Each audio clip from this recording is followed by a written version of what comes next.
It's the last day of the week for our My Life in Recruitment. I'm Angela Cripps, MD of the Recruiting Gym. We've had a fantastic week of all women, admittedly. So we had to get a gentleman in here. And this morning we've got the wonderful James O'Brien. Good morning, James. How are you?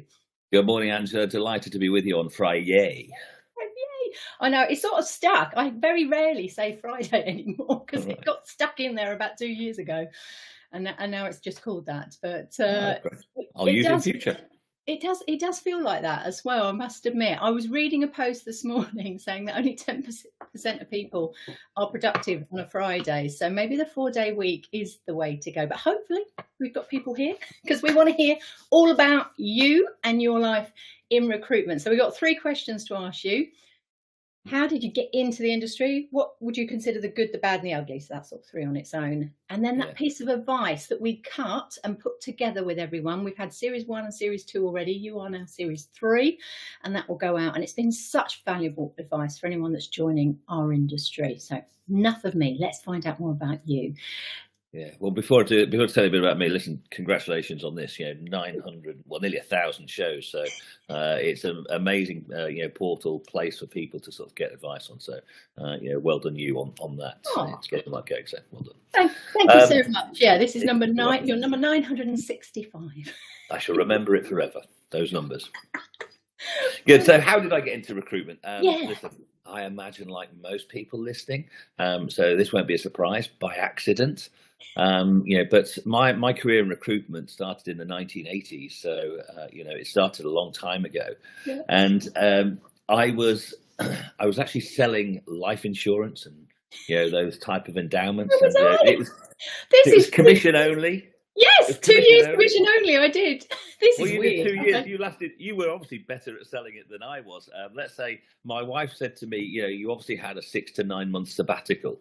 Right. That probably gives you the indication of the amount of money I earned selling life insurance. But I did learn some very good things. It was a very good training ground for salespeople. So I then thought that I had this sales ability. So I went to a local recruitment agency. They'd advertised for a vacancy, and this vacancy was for something like selling photocopiers, and it came with a brilliant salary of £5,000 and a company car. So that was what I wanted. I'd recently got married. I wanted to have things, sort of the nice things. So I went along to this recruitment agency, sat down in front of them, told them I was a brilliant candidate. And the guy, his name was Paul. I always remember this. His name was Paul Blakey. He was a consultant, sort of, interviewing me for this role. He got up, he walked across to his manager, a guy called David Ajose, and said, "I think you should speak to this guy." Now, they were obviously recruiting. Aren't recruiters always recruiting? And he came along and had a chat with me and said, "I think you'd be really good in recruitment. The salary is, I'm going to say it was £8,000, something like that. It comes with commission, no car. But hey, is this the type of thing that you want to do?" And so that's when I got into recruitment, June 1988, and I was fortunate because the organisation I joined, they don't exist today in the same format. They were called in those days, they're called Link Connections. These were the times of HMS, Austin Ben, ATA Selection. These might be names that people listening, or some of the people who are sort of my age might actually remember some of these names. And so it's Yeah. quite a competitive market, and we'd all be advertising, in the various journals and newspapers, because it was advertising those days on hard copy things, because the internet didn't exist. And so I got into it, but as I say, that the fortunate part is they were owned by a training organisation. And I think this is very dear to our hearts, Angela. I think training is one of those critical things that I'll probably come back to in a moment. But so I actually got great recruitment training. They were a training organisation, and so I got that training, and I think that's really held me in good stead throughout the intervening 35, 36 years. Definitely. Alan Clark wants to know, because he was in finance as well, same as me, before we actually I like growth. So let's just pop that up on the screen. He said it Yeah. wasn't Allied Dunbar, was it? Or as we used to call him, Allied No, and listen, Allied Crowbar, that was something I aspired to. Mine I was worked for a company yes. called Target Life. Okay, so very But similar then, starting points. but For it's that. interesting. The chairman and co-founder of iIntro, where I'm the MD now, he actually started his career and he worked for Allied Dunbar and built up a very successful practice in there. So they're not all bad, I think, from that side of things. But that industry had an interesting thing, Angela. I think I'm going to come back to when I talk about the ugly. Yeah. It has regulation, and I think that's an interesting comment that we'll come to. So yeah, I fell in by accident. Don't regret a single moment of it. No. And again, when I answer your next question, I'll try and bring some of that back into it as to what I think you needed to do with it. That will be lovely, because yes, when we were doing that finance, there wasn't regulation. It came in, I think the 87 or 88 while I was there. Yeah, so that's right. FP 1, 2, and 3 or something we had to do. Yeah, we had to do all those exams. But it was, I got my pension at 18. So I'm very happy for that. Thanks very much. Exactly. I mean, you had to sell something to yourself because you needed some commission. Oh, I had everything. Yeah. So did my mum. Oh, the worst thing, I convinced my dad and his best friend to invest in a bond, thousands and thousands of pounds, the week before the 1987 crash. Right. Okay. It took about 5 years for them to get their money back, and then they did make some. And I had told them how to leave it in for 10 years, so we were sort of all right. But oh my gosh, that wasn't great. Wow. No, there we go. Right. The early years, the good years. Let's get on to recruitment then. So the good, the bad, and the ugly. I'm allowing people to do them in whichever order they prefer. So well, I'll go for the good first. I mean, the good for me, it's been a long-term career, and I think sometimes and I'll talk about this when I give you some advice on what I think you should do. You should see it as a long-term career. Now, listen, I can't but say hand on heart that I saw it as a long-term career at that time. It was a job. But for me, it's been a long-term career with multiple facets, of amazing interest value to me that have enabled me to be, one, I think I was a good recruiter. I got promoted very quickly. That might not say a lot about the 80s, because as long as you stayed a few months, you got promoted. But there were opportunities that existed there for me. And those opportunities, in the organisation I was at, there were about 80 branches, and they were always open to new ideas. And I'd come out of, prior to being in the financial services, which was just a blip really, I come out of the hotel and catering industry. So I said to my boss, I'd like to set up a hotel management division. And he said, well, that's a good idea. Go and speak to the MD about it. So I got an opportunity, an audience with the MD, who was really, really scary. His name was David Craddock. He was actually officially the deputy MD. The MD was the owner's son. So the deputy MD was really the MD. But anyway, I went to meet him, and he said to me, well, you need to put together a business plan. I didn't know what that was. He said, you need to put details on a spreadsheet. I didn't know what a spreadsheet was. But these guys gave me that ability to sort of, flourish. And so, I believe I became a good recruiter. I hope I was a decent manager, because obviously you start to manage teams and people, and you learn lots. So you have those particular pieces to get through it. And then you get to work with, as part of amazing teams, amazing individuals that you see throughout that longevity. So I think, I've not stayed in it. So if you look at me on LinkedIn, you say, hang on, he's saying he started in recruitment 35 years ago. The organisation I was part of, they had a training division. I went to work in that part of it for a number of years, and then came back into recruitment 17, 18 years ago as well. So, but even though I was in the training division, I was recruiting other types of things, which I won't bore you with today. We don't have enough time. Yeah. But the experience that you got meeting those people was fantastic. And then one of the things that's been most enjoyable about my career, and forgive me, I don't mean to seem like I'm tooting my own horn. I get the opportunity now to share my expertise, if you want to see it as that, with other people around the world, and that's the bit that I do. I like to see myself as a giver. I like to share information. I'm not, I'm sort of, maybe there's a bit of thing. I like to put it out there, and it'll come back and help me in some way. So yeah, head forward. So that's the good. Exactly. Head forward. We have had amazing careers out of this, and you're right. It's those individuals that you meet along the way that lift you up, that give you that opportunity that you don't necessarily realise at the time. You might be thinking, "Oh God, I've got more work to do now," but then you look back and go, "Oh my goodness, look how I grew during that time, and the development and the opportunities that then opened up because of that." Yeah. I love this industry for that.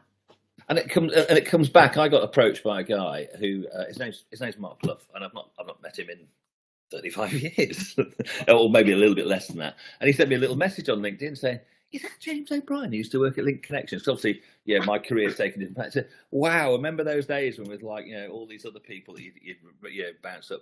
And I mentioned a name earlier. This guy called David Josie, who was a guy who offered me my first job in recruitment.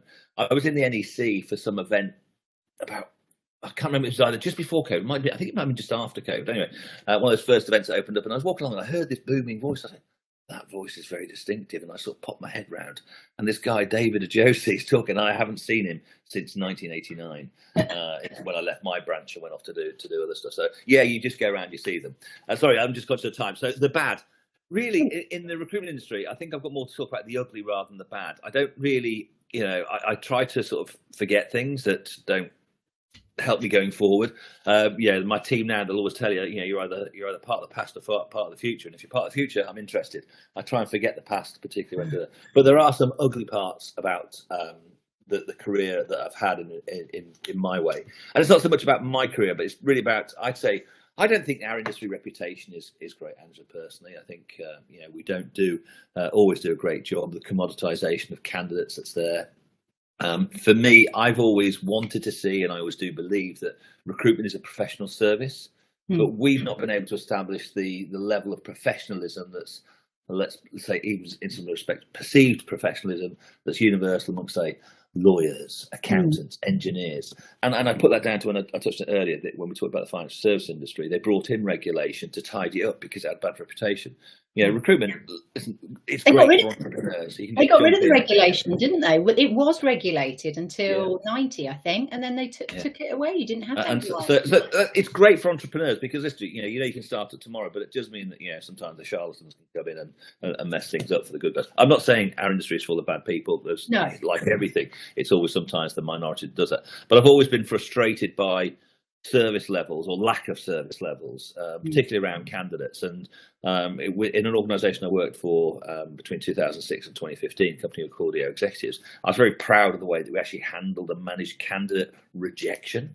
We used to call it regrets, and it just meant that everybody got the right type of response. And the amount of response I got from people coming back to me saying, thanks for letting me know. I know it's not the answer I wanted, but at least you let me know. I like that. Candidate regrets. Yes, regretfully, you didn't get put forward to the next position. But we're not ignoring you like most people. Yeah. I mean, particularly with automation, we talk about the positives of automation, but sometimes people forget that there are humans behind that. And it's an emotional time.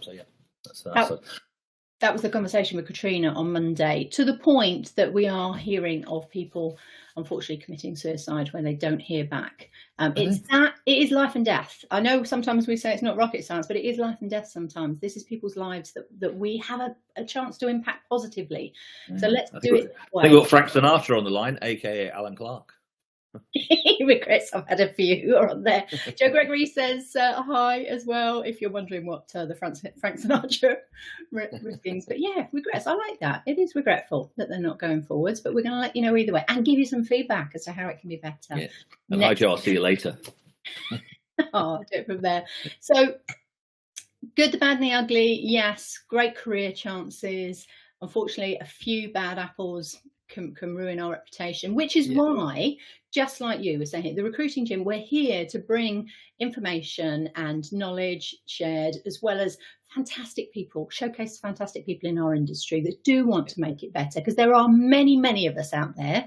So let's make sure our voices get heard, because that's what we want the recruitment industry to be seen as. Indeed. So if someone is joining this year, what would be your one piece of advice for them, James? Right. Well, my one piece of advice is it one piece? It just said what piece? Okay. Well, think of it as a career. Yeah, it's not a stopgap. I said I jumped into it, but I like to think of recruitment as an amazing career for people nowadays. It's not just a stepping stone to another job. And what's important then, if you're going to think of it as a career, Angela, is to get training. Get training, ask for it, insist on it. And I'd say, if you're going to make a career in recruitment, specialise. Start out general to learn the ropes, but find an area that you can love and go deep. And when you do go deep and specialise in that, people wonder about what it is. Become an expert. And how do you become an expert? And I'd say, it's not as difficult as people think. And so I'd say to people, look up a video recording, a TEDx talk by a guy called Josh Kaufman. Sorry, I could put my teeth in. And it says, take 20 hours and become an expert in anything. And that's the title. And then it'll show people with a little bit of effort, and this is taken from the personal MBA, a little bit of effort, you can become expert, and then your career will flourish. So that's my advice, I think. Yeah, I thought you said telex then, and I was like, gone back to the 80s again, but you said TEDx. Wow. I use telex in hotels. Well, that was it. We had the ticker tape and everything. We got so I've done excited. for a long time. Never mind the fax machine, telex. Wow. We didn't have a fax. It was telex. Yeah. Okay. Well, we are very alike, James. We never had the chance to really talk. We've sort of crossed paths along the way. But yeah, it sounds like our careers, we've had a lot of similarities there. And that's what we found this week, talking to people. There's a lot of similarities in those that have shared their stories. So I think there can be not necessarily a competency framework, but definitely we can pull together some of those key elements of what makes a successful person in this industry. So I think there's going to be some research into the 15 we've done so far. Yeah, we're going to keep this going every quarter. Tenacity, that's a good one. Yeah, yes, exactly. That needs to be in there. Well, I know it's too short. It's always too short. Hopefully. The next time we're doing this is actually live on stage at the Recruitment Agency Expo. So I've got people like Hung Lee, Sachin Ruparelia, we've got Rowella Crouch and Narida Rooney. So those four will be sharing their lives as well. So that's going to be amazing, but we will be bringing this back. Next week it's Book Week, where we get to interview authors of recruitment books, although the Friday is a special. There's a book coming out next Friday that I signed up for 2 years ago to help the lady write it, and it's gone a little bit mad. So I'm going to be interviewing her. I'm really looking forward to that. Becky Holmes. If you want to look at her on Twitter, it's Becky Holmes Hates Spinach. And the book is called Keanu Reeves is Not in Love with You. Now that's a lead, isn't it? There we go from there. That's brilliant. James, I really hope you come back and share some of that knowledge on Ask the Coach or Meet the Expert in the future as well. It'd be great. I'd love to, Angela. And likewise, if you want to come on our show, the Retain Recruiter Show, please jump on with myself and Joe, because we'd love to have you, because we're all about sharing. We're all in the industry. We bounce into each other, but we rarely step on each other in a bad way. So yeah, it's been great to do it. And that's congratulations on show number 965. You've been brilliant for that. Wonderful. Have a great weekend, everyone. We'll be back next week with Book Week. Great. We'll see you. Thanks for your nice comments, everybody. Bye-bye.